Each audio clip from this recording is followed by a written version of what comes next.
Принесите, Господи, весыны Божии, принесите, Господи, весыны Овни, принесите, Господи, славу и честь, принесите, Господи, славу имени Его, поклонитесь, Господи, во дворе святем Его. Глас Господень на водах, Бог славы возгреми, Господь на водах многих.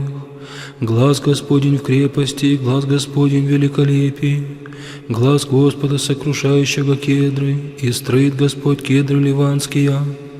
И истнит я, яко тельца ливанска, и возлюбленный, яко сын единорож. Глас Господа, пресыцающего пламень огня, глас Господа, стрясающего пустыню, и стрясет Господь пустыню Каддийскую. Глас Господень, свершающий елени, и откроет дубравы, и в храме Его всякий глаголит славу. Господь потоп населяет, и сядет Господь царь век. Господь крепость людям своим даст, Господь благословит люди своим миром.